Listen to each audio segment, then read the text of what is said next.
Hi everyone, welcome back to How to Geek. I'm back with another tutorial video today, and in today's video I'm going to show you how to use Discord. So Discord is a really wonderful platform to be together with your friends, families, or anybody and then hold discussions, talk about different things, issues, and basically have a conversation in a group. So if you are onto Discord and a new person over there and you're trying to learn how to use Discord, I am going to show you today how exactly you can do that.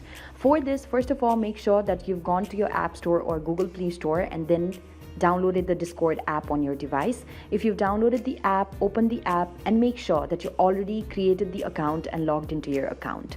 After you're logged into your account, you'll be able to see that you land on a page like this where you'll be able to see direct messages. You can also see the plus icon over there. When you tap on the plus icon, what you can do here is you can simply create your own server. So when you create your own server, people will be able to join in and getting along with discussing about different issues with you. So tap on create your own server, and then what you can do is you can choose whether you want to create the server for a club or a community or you and your friends. So here I'm just going to show you by creating for me and my friends, and you can now choose a server name.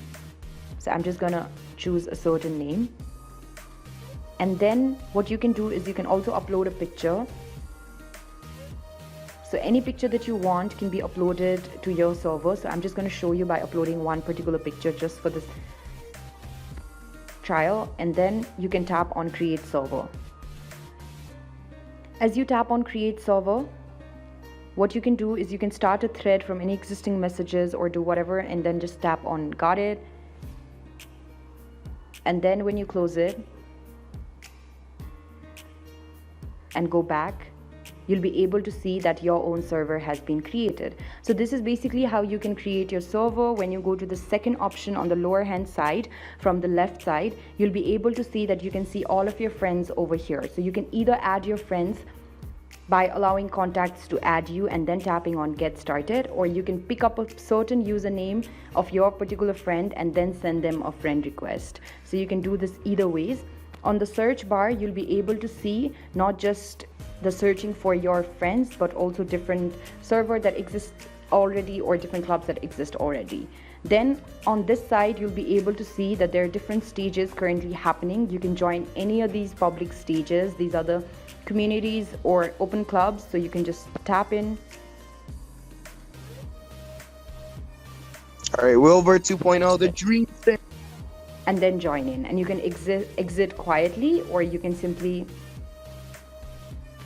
tap on the open stage. So these are basically how you can join the stages that are already existing on Discord. Then you can see that on the lower right hand side there's a profile icon. As you tap on the profile icon, you'll be able to see different information regarding your own particular account. So when you tap on account, you'll be able to see your username, your email, phone number, password. So anytime you need to change your password, you can simply go here and change it for yourself. You can also enable two-factor authentication, and in case you want to disable your account or delete your account, you can see two options over here that will allow you to either disable your account temporarily or delete your account permanently. So these are the basics on how you can work out with your Discord account. As you scroll to the very end, you can also see an option that says Logout. So when you tap on the Logout option, you'll get logged out of your account and you land on an interface like this. So basically, this is how Discord works. These are the basics on how you can get started with Discord. I hope that this video has been useful to you. If you found this helpful, don't forget to give this video a thumbs up. Also do share and subscribe to How to Geek. Thank you so much for watching. I'll see you around next time.